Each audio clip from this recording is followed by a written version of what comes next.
Welcome to Positive Talk Radio. We're glad you're here. I'm Kevin McDonald, your host for this grand adventure, and I thank you for joining us. You see, our mission is to create a positive, personal connection to all things with courage and love. We invite terrific guests, interesting topics, and great conversation, all in a fun, entertaining way. And we always manage to learn something, too. So I hope you will stay right where you are for this episode of Positive Talk Radio.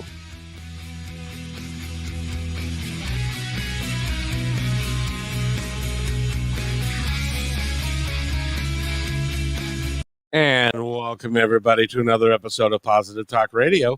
My name is Kevin McDonald, and I am glad that you're here because we've got a wonderful guest for you today. Somebody that's had a terrific and at times difficult life experience. And we're going to talk about all of that. She's a psychologist, correct? You're a psychologist, right? Social worker, psychotherapist. Social worker, psychotherapist. I should have got that at the very beginning is what I should have. But because I'm such a professional, there are times when it just doesn't work out that way. But Shenae Osborn is with us. And how are you, my dear? How are things? I am great. Thank you. I'm just happy that it's sunny here in New York. So we're happy here. Yes, indeed. That old Frank Sinatra song, and of course Elvis did it too, which is New York, New York, comes up to mind. But it's great that you are here because we're going to talk about a bunch of things that you're working with and in your social work and who you are and your life story, because you also are working at the United Nations these days, which has got to be, and we were talking about this before we started, has got to be quite a deal right now with what's going on in the world today. Yes, well, I'm actually a volunteer, so I'm one of not many in the world, but one of the representatives for the International Federation of Social Workers. So unfortunately, we don't get paid monetarily, but we do get paid as far as, the good that we're doing in this world. So I am part of the North American Commission, and I work with just amazing individuals, professors and scholars that just do a lot for this world and have had a lot of experience. So I'm honored to be a part of this group. You are doing extremely well today, but it wasn't quite always the case that was. You had some challenges earlier on. Would you care to describe them briefly? Yes. Thank you for asking that question. Well, I basically, to put it in a nutshell, married the wrong man. I was naive. And as we age, we start to learn what we don't know. And when you meet someone that is a narcissist, they are really good at convincing you and manipulating you. So, my ex convinced me of a lot of different things, but one of the things he did was forge my signature on some documents. That landed me with a lawsuit, eventually a judgment with the SEC, stating that I'd stolen money. And when they called me, I said, who did I steal from and when? And I said, listen, please take my phone records, take my emails, whatever you'd like, take those. But of course, trying to fight with the government is just not going to work, especially when you have no money. Life with my ex was full of ups and downs, private jets, a few months later, we're hotel hopping. I have 3 boys. They are now 15, 12, and 8.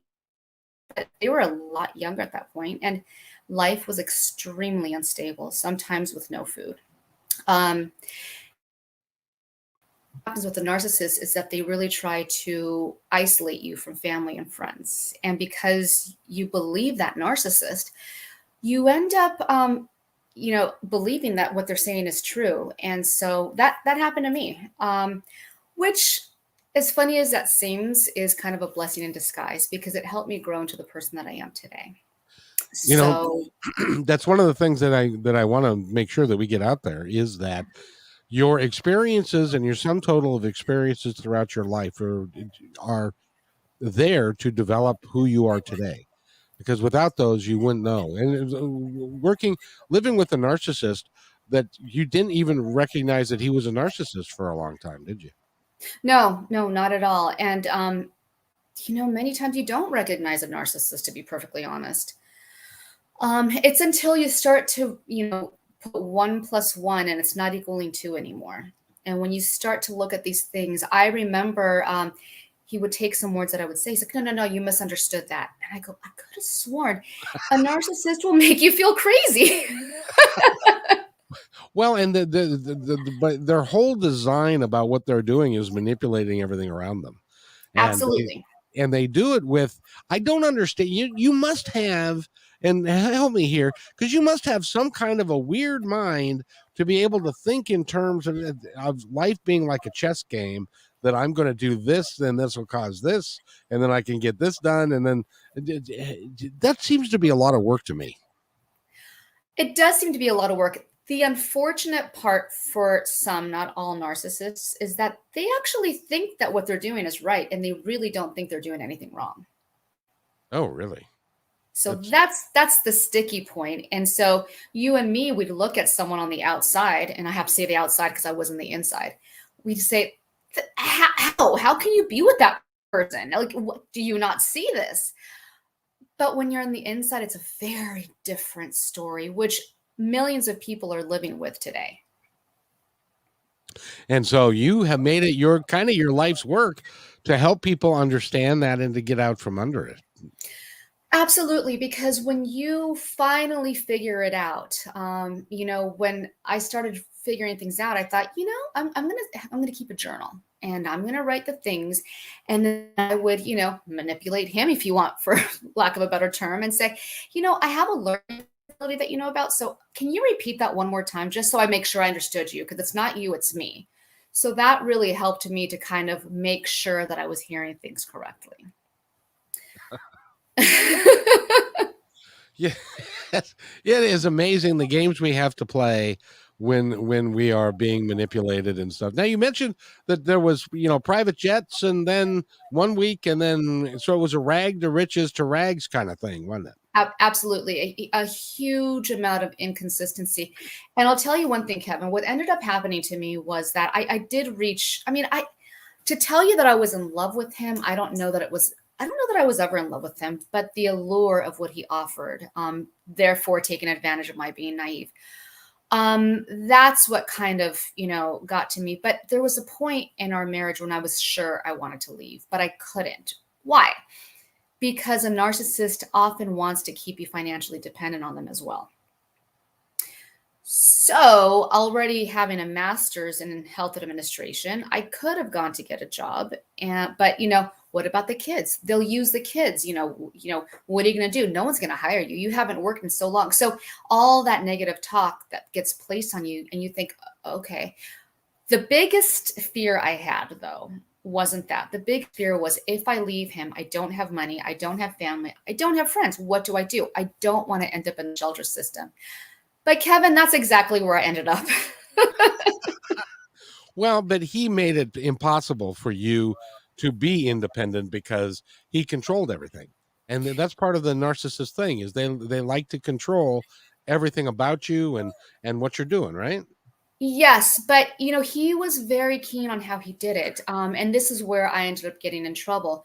So later down the line, I start to find out, why was everyone else in charge of bank accounts? And I like things that did not make sense. But it seems now that I've, figured it out, that he ran out of people to con. And so he came to me. He's like, listen, we need a bank account. He was a trader, among God knows what other things. And so it says, we need a bank account. I'm only going to trade for the family, no investors, none of that. He knew the things that I would not do. So he knew how to sugarcoat things. And that was my issue. So it looked like I had control of the bank accounts, but I really didn't, because people didn't see the threats and manipulation on the back end, that I had such an intent fear all the time. I couldn't make a move without him giving me permission to do that. That makes it really, really, really, really hard. And then he tell me about him forging some things that got you in trouble with the government. How'd that happen? Yeah, so there was some form that he had wanted. It was I guess through a company called VIP Wall Street. And of course, he had me open up corporations and stuff, saying, listen, this is just good to have. Because what ends up happening is, we open a private business, and I thought, okay, narcissists know how to explain things. Later down the line, I figured that was not true. But one of the forms he needed, I don't know what the wording was on there because I didn't see the form, but he knew I wasn't going to sign that form. So I would find out later that he's the one that forged my name on that paper. Now, Kevin, you might be asking, well, how do you know? Well, I'm a pretty determined woman now after going through what I've gone through. While we were still married and he was in prison by this point, he was desperate to keep the family together because we were basically all he had. So he finally basically confessed in an 20-page letter. There was 2 letters that he wrote. And he states in that letter, yes, I forged your signature because I needed it signed, because I knew you wouldn't sign it, and I needed that. So he actually writes that he forged my signature. Well, that signature is what got me landed in a lawsuit with the SEC, hence now a judgment. Hence being accused, and this is something that I want people to know too. The internet's great for certain things, but it's not always true. Google doesn't know everything. So when you Google me, I don't like myself. So heaven forbid what people, end up thinking of you. So many people out there, especially kids, are being cyberbullied.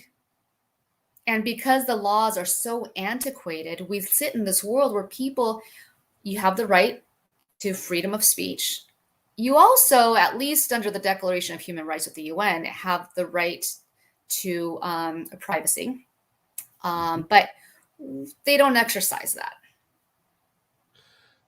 They don't exercise that. What do you mean? Our privacy is not kept. So you can sit there and talk all you want about someone because that's your opinion. That's if I was to say, yeah, Kevin, Kevin has pink hair and no one's ever seen you. If I had hair, it might be pink. What was that? I said if I had hair, it might be pink. I don't know. It could be. But you know what? Google said it. And I went to the doctor one time because I said, I'm having this symptom, and I went on Google, and she don't ever do that. That's just not the right thing to do, because it can be they're going to tell you you're about ready to die, and but it's not true. So the online stuff, and it's changing so fast that I'm not sure the laws could keep up with it anyway. I don't think so, only because laws take so long to actually get implemented. So by the time that something gets implemented, it's already time to change it again. Exactly. And it makes it really, really tough. So he's in he's in jail. You sign a restraining order, and he's not going to be around you anymore. So you're sitting there hopefully you're sitting there. We'll get to that, Kevin. Oh, don't tell me you married him again. No. Oh God. Oh no. So you were in the shelter system with your 3 boys. Yes. And then you made some remarkable things happen.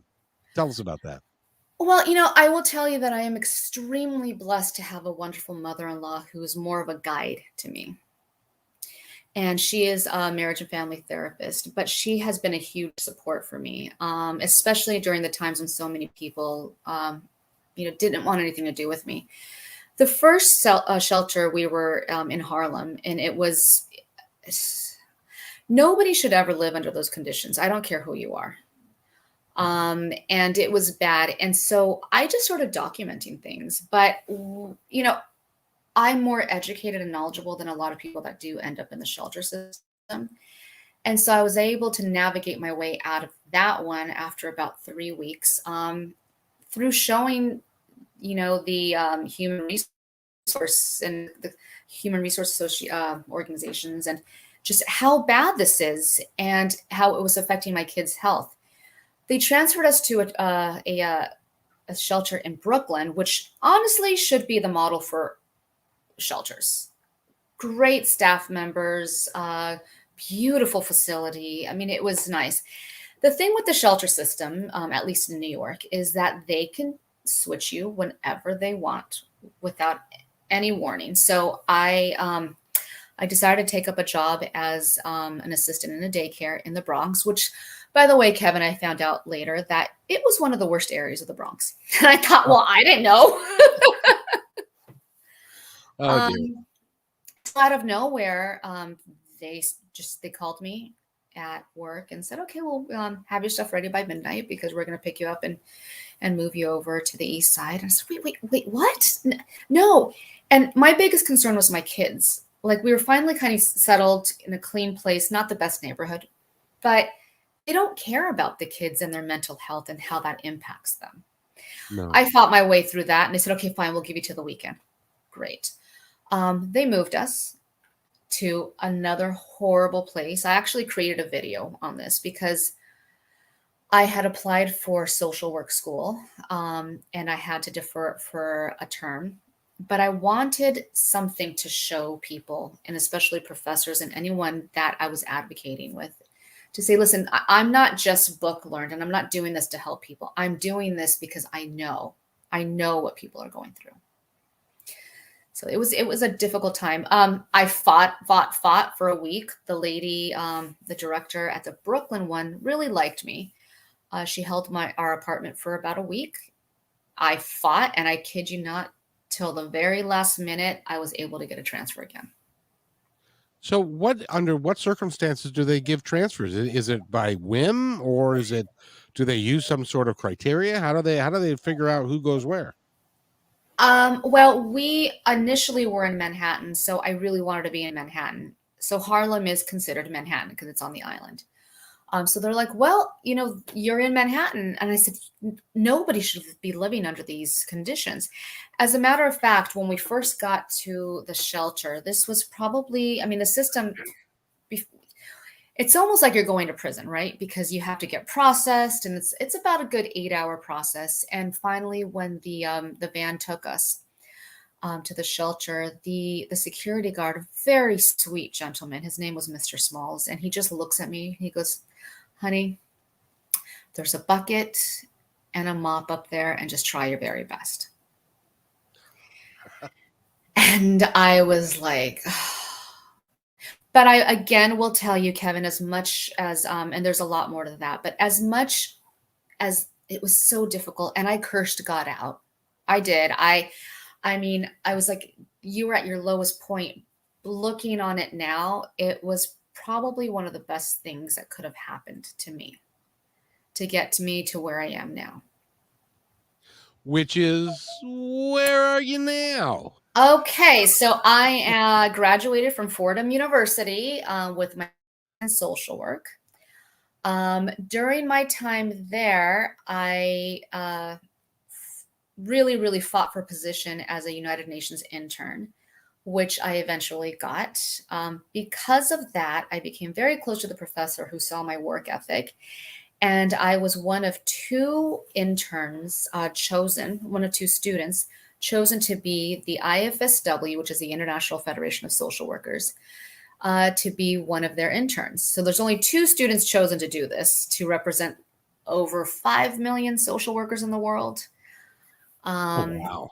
Yeah. And so because of that, and because I was determined to do something with my experience, I ended up winning an international award for my research and presentation on the unseen abuses, because I really want people to know what psychological and emotional abuse is, how that affects you, and how also financial abuse isn't just the abuse for the elderly, but also people like me. So I ended up getting a position by graduation to be an official UN representative with the IFSW. And then I just found out just yesterday, the day before yesterday, I had written an article for the New Social Worker, and they published my article on being a global social work student during COVID. Oh gosh, what else? I'm also now a co-editor of a couple books that are going to be coming out called Behavioral Science in the Global Arena. Well, and you're also working with Peaceful Way Psychology, right? And I am working with, two organizations. I'm working with Peaceful Way Psychology, which I'm working as a psychotherapist there. And I'm also working with comprehensive counseling. And that's usually with lower income individuals.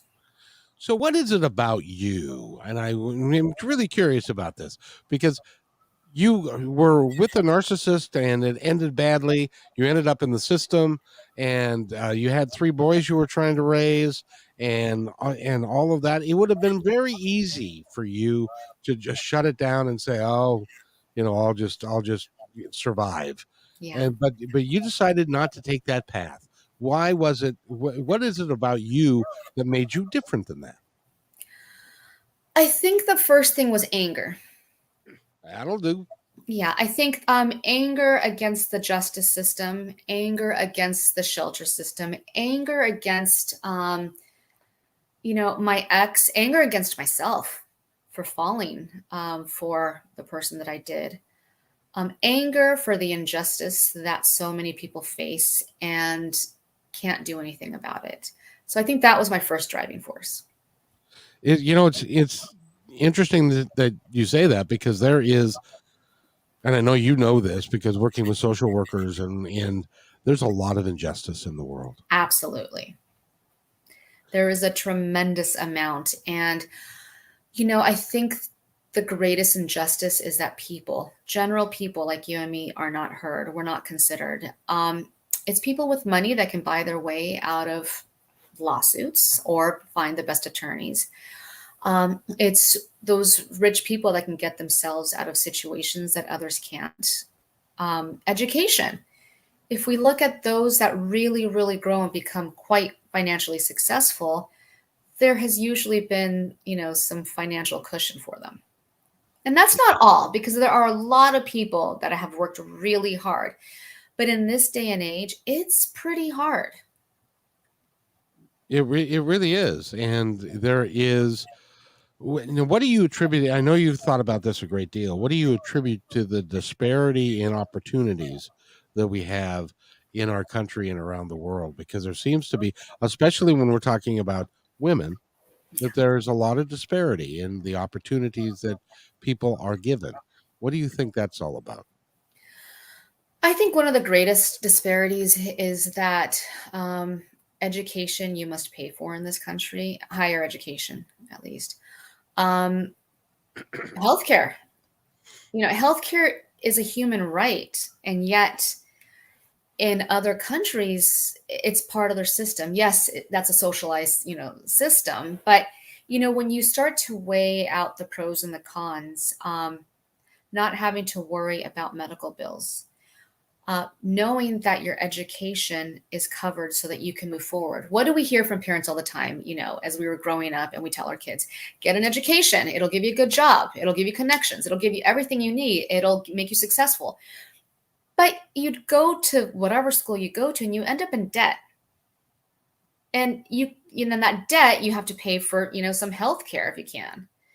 And high, cost of living. Everything is so expensive. One of the things that I think is just really difficult is those that want to get, Eastern medicine. My youngest son suffers from very severe eczema. Hmm. And we have tried so much. He's even on the shot for Dupixent. It's called Dupixent, and it's helped a bit, but it's made other areas worse. And the best thing that has worked for him is Eastern medicine, Chinese medicine. I think that our country does a disservice for insurances not covering that. When people are at such, they're in despair. And yet we're making sure that, we'll pay for this, but we won't pay for that. Why do you think there's such a high suicide rate? People are not being heard. People feel desperate. And they feel that that's their only way out, which is really sad.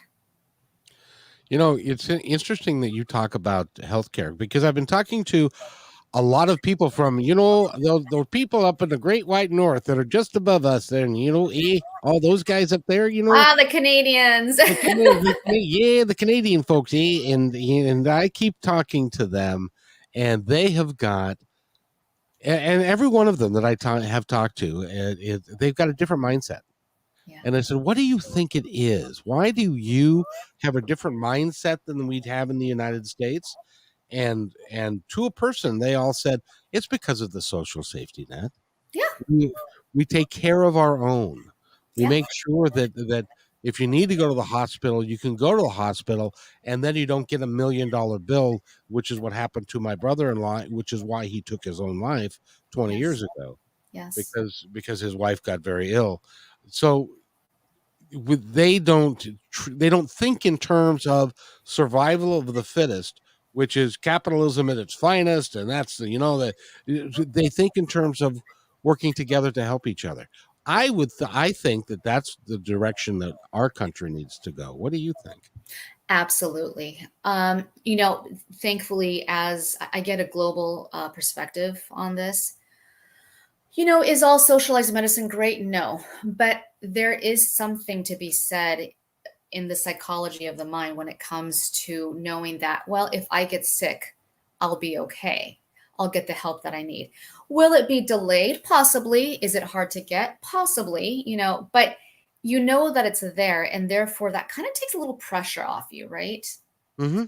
But for us in this country, how many people have not gone to a hospital or to the ER because I don't want that bill? I can't afford it. One time, my oldest son was quite young and he has severe nut allergy. To get an EpiPen, for some reason, at some point they had raised it to $300, and this was at one of the points where we were on our down. And I thought to myself, this is a life-saving medicine. Heaven forbid he gets exposed to a nut. But Kevin, I'm going to tell you, I think it's all about money. It is. Let's keep the Americans sick, because if we keep them sick, we'll give them more medicine. Who gets rich off that? Pharmaceutical companies. So let's just kind of, and by the way, I'm just going to tell you, I was a pharmaceutical rep when I was in my 20s. So I'm just Then kind of throwing that out there to be transparent. then that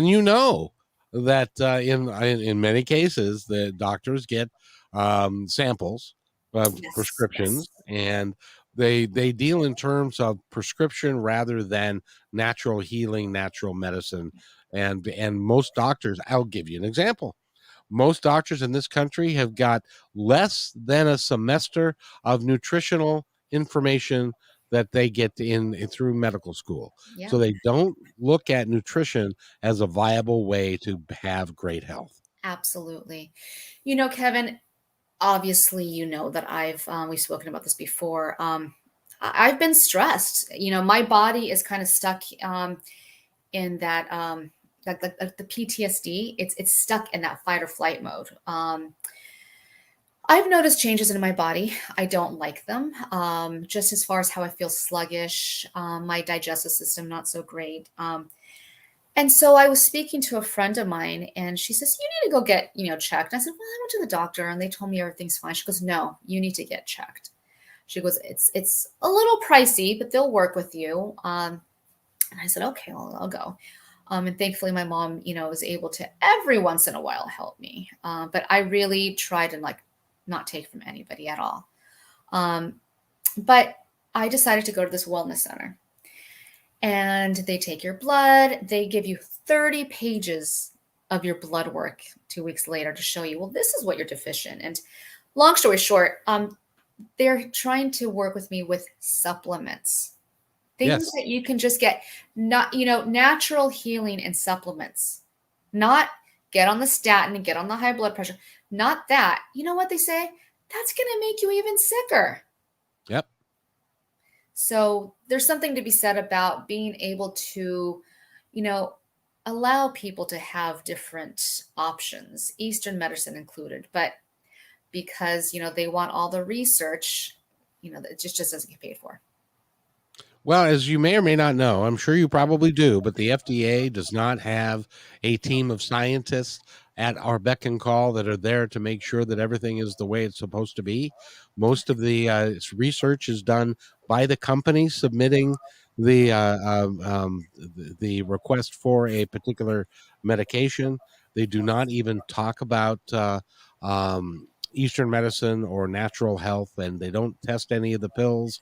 They're not looking at any of that. And to be fair and to be honest, you have to be careful about the company you Absolutely. talk to, and the pills that you're taking, because it's all about absorption, and not uh, what you're eating, because you might just be passing it through rather than absorbing it and stuff. But if you are interested in that, you should be able to do it in this country without it costing you a ton.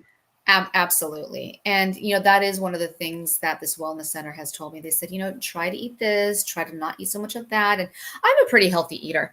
But just to know, just to have another side. And like I said, my son with eczema, all of the ointments and the medicines that he was taking weren't helping.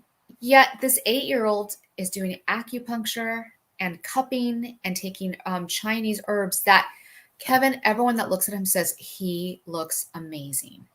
Mm-hmm. This is Eastern medicine. Absolutely, absolutely, and also, we can get into a really long discussion about the devoid of nutrients in the food that we're eating, because of the farming practices and yada yada yada and all that kind of good stuff. But That's a it's whole other podcast. that is a whole other podcast. But I want to talk about you, because you also are working with different folks that are trying to get their lives together in a Yeah. real positive way, and you work with LGBTQ community and their concerns and relationships and trauma. You've had some, and you have to have some to know some. And Yeah. so but you're doing some great work. How do you feel today? Do you feel like you are have moved in the right direction, that you're through all of that and you're doing just fabulous work, or is there still some things going on? I think there will always be things, and I think that we always need things. Those things always remind us of why we're pushing forward and why we can't fall back to where we were. So I appreciate the things. But my experience, I always tell my clients, I'm a little bit of a different clinician and they like it. I tend to hold my sessions more as a conversation versus, tell me how you feel. How does that make you feel? Um, a lot of my clients, when they're having relationship issues, I tell them right off the bat, I'm not here to break you up and I'm not here to keep you together. I'm here to be honest and help you see what is best for you. And I think that that's what a lot of clients really appreciate. They also appreciate the fact that I'm really listening, and I give my clients homework, actually. I always tell my clients, you're going to see me once a week, but the work is within you. Every person out there has the tools they need to be able to make themselves the person that they want. The problem is that life keeps pushing us down, and we end up thinking negatively of ourselves. We think that we can't do it. So, as a therapist, I tell my clients, I am simply here as a guide. I'm here to empower you. I'm here to show you how to use your tools. And I said, I love working with my clients, but I don't want to see you forever, because if I see you forever, that means we haven't done our job together. It's a lot of work to get better, isn't it? A lot. And that's one thing that I do tell clients. I said, don't expect instant gratification. There's going to be good days. There's going to be really bad days. We're going to laugh and we're going to cry. But that journey is necessary. I believe that.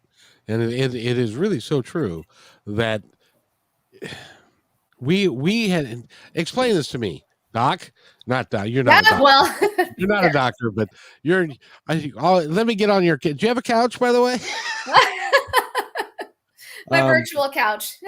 Yes, your virtual couch. Why is it that so many of us are not able to get out of our own way? Is it because of the stories that we've told ourselves and that other people have told us and about ourselves from when we were small children, that we can't seem to get out of our own way and we know what we want, some of us, and we still can't get out of our own way? What is that mechanism like?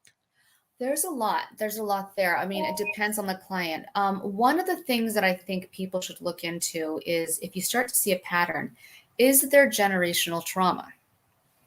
Generational trauma is something that, has just happened generation from generation to generation. The indigenous population, I'm part of also the NGO committee of the rights of indigenous peoples. So, working and seeing what happens with all the different indigenous populations around the world, the indigenous population says, take care of your 7 generations. What does that mean? You know that one. I do. I use that one all the time, but tell our audience what that means. Yeah. So, the generations before us are, you want to leave a sustainable future for the 7 generations that are going to be coming forward in the future. And those ancestors that we had, they have kind of, lived their life the way they have lived. So we want to be able to live our life so that we keep a sustainable future for the 7 generations before us. Now that's a little, I actually just used this with a patient today. Especially when there's alcoholism. Where did that come from? Well, mom and dad may have drank, right? Grandma and grandpa may have drank. Now, there is a point where someone says, I've had enough. No, this like something's not right. And that's breaking that part of the 7 generations, breaking that trauma, breaking that cycle. You have to break the cycle or it will repeat. And it happens with abuse. It happens with sexual trauma. It happens with all kinds of stuff that somebody has to have the intestinal fortitude to break the cycle. Absolutely. So to your question, to your point, why don't people do it? Why do people do it? I think one of the biggest reasons people don't do it is fear. People want instant gratification.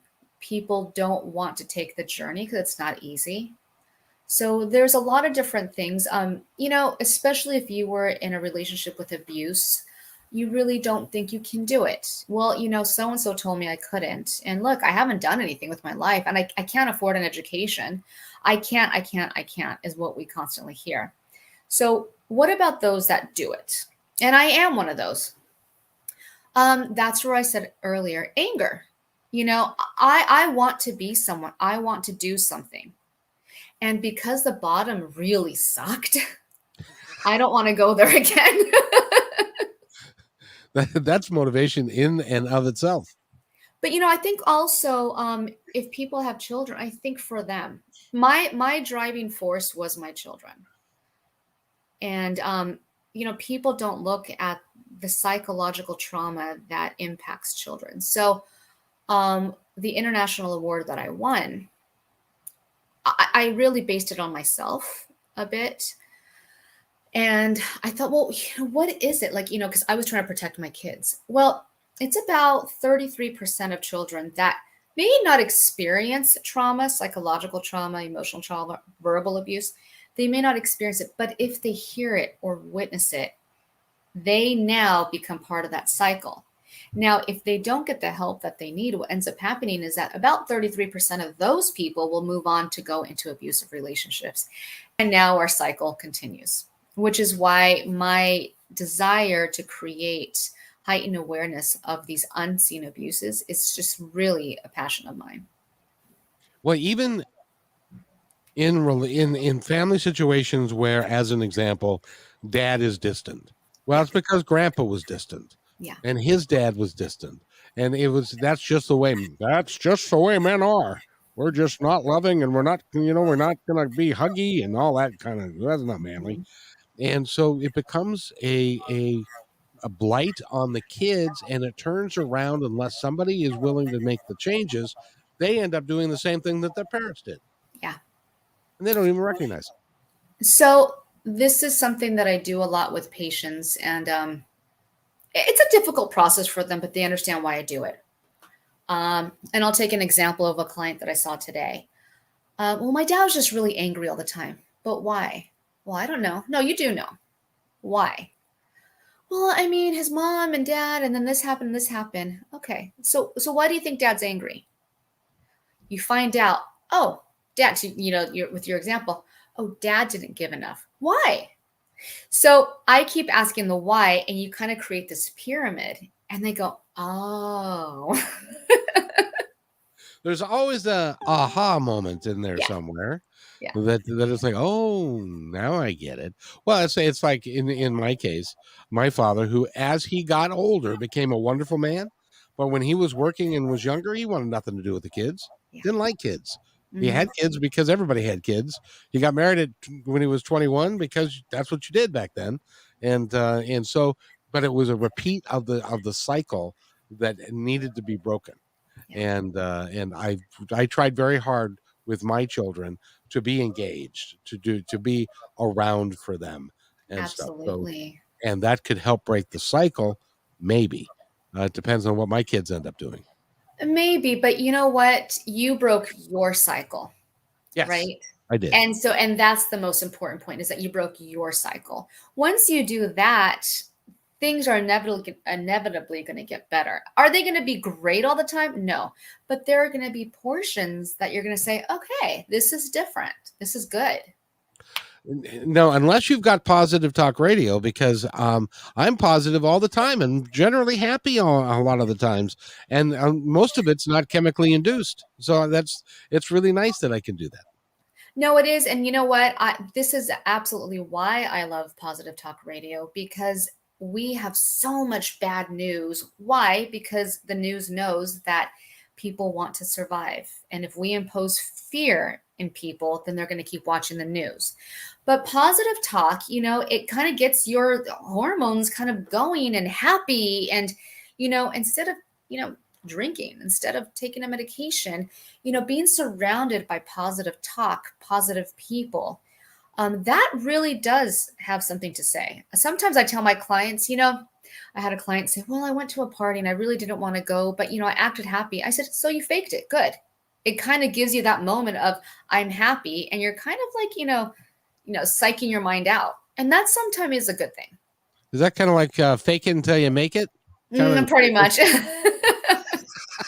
Well, and that's the thing, and you get to.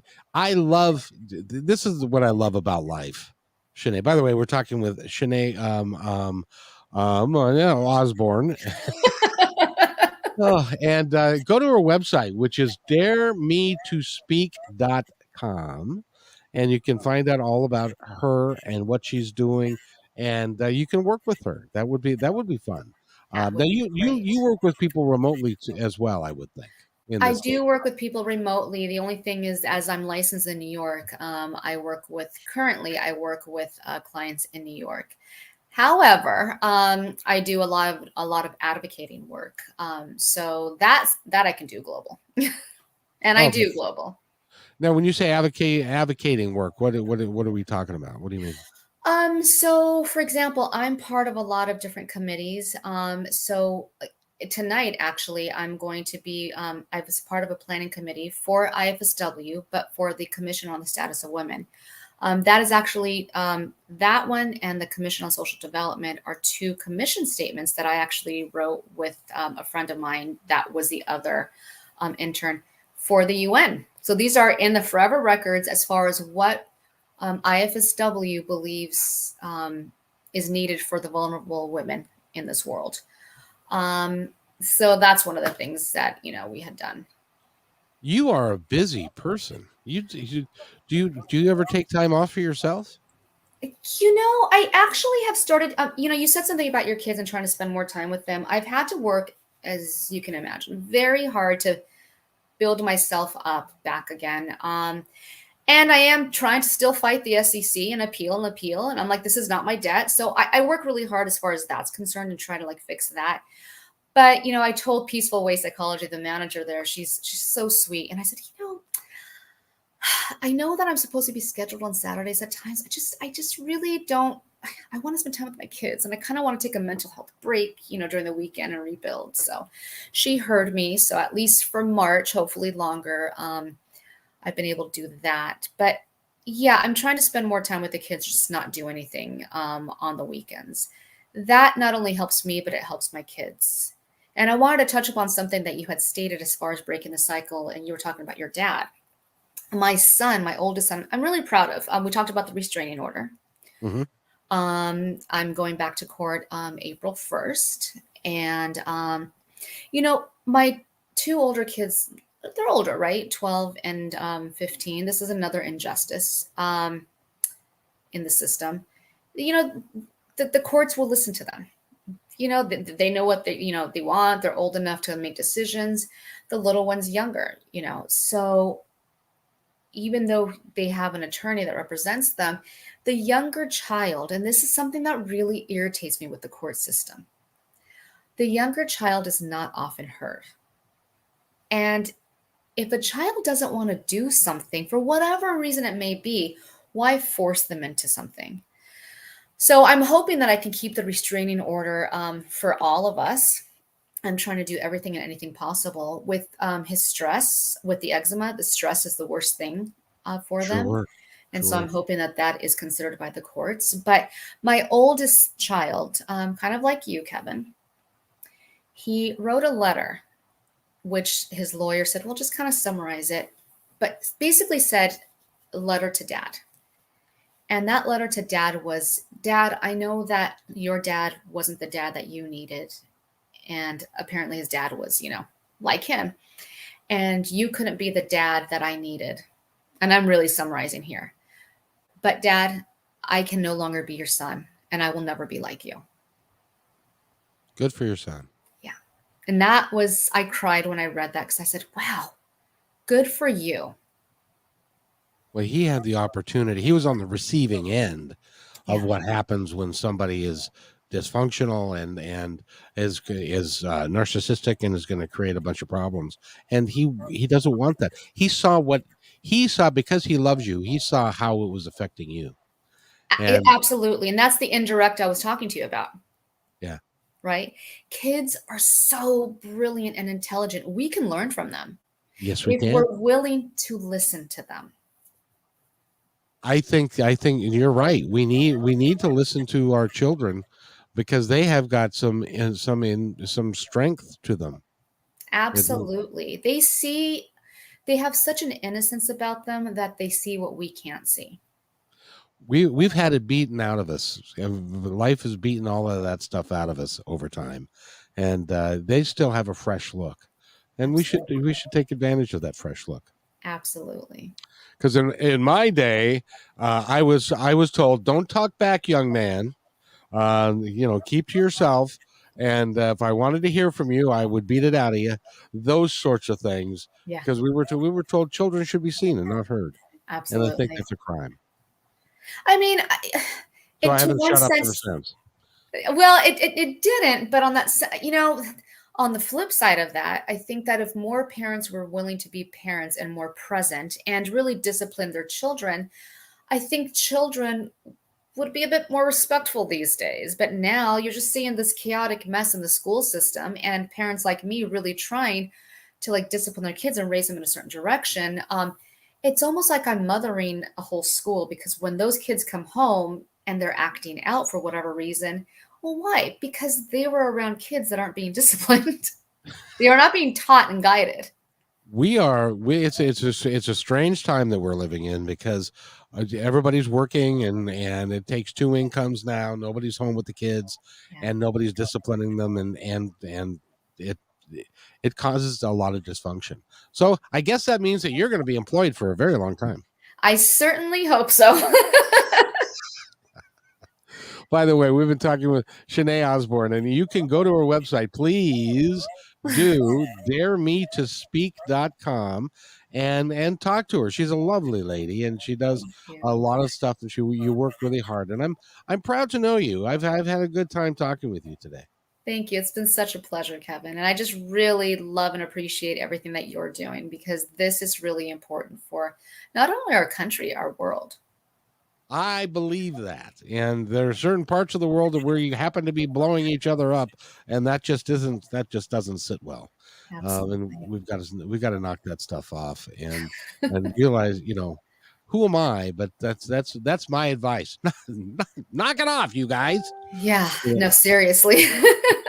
So before we go, is there anything you'd like to tell our audience that are listening now or going to listen later? Anything at all you'd like to share? I just want people to know that they can do anything that they set their minds out to. Um, when they're feeling desperate, when they're feeling lonely, there's always resources out there. Even the positive talk radio, I think is really important to just listen to, know that life isn't going to be really difficult. If you're in a relationship that is just you realize it's not working for you, figure a way out. Take it from someone who has hit the bottom and been in the shelter system. If you're determined, you will get out.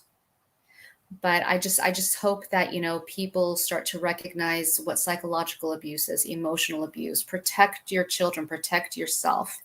And I hope that the judicial system decides to actually start listening to people that matter, because there's a lot of people that need to be listened to and a lot of injustice that needs to become just. Absolutely. And I want to thank you very much for being here. And just as a reminder to people, when you wake up in the morning, your life at that particular moment and in that present moment, your life is empty and meaningless. So that means that you get to fill it up with whatever you want to fill it up with, and you get to assign whatever meaning you want it to have. And so it's an extremely powerful thing if you look at it that way when you get up every day and say, how am I going to make an impact today? A positive Absolutely. impact. And I think the best part of it is, if you have enemies or people that don't like you, beat them at their own game. Be the person, prove them wrong. I think that has been my biggest thing, is I'm trying to prove people wrong. And Kevin, I thank you for letting me tell my story, because not many people have heard me. I haven't been able to get out there. And there's millions more like me that I would love to speak to and really try to create awareness so that there can finally be justice.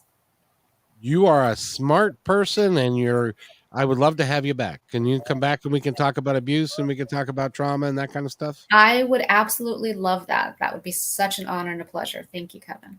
You're on my list. Don't go far. You are too much fun, Kevin. It's been such a pleasure.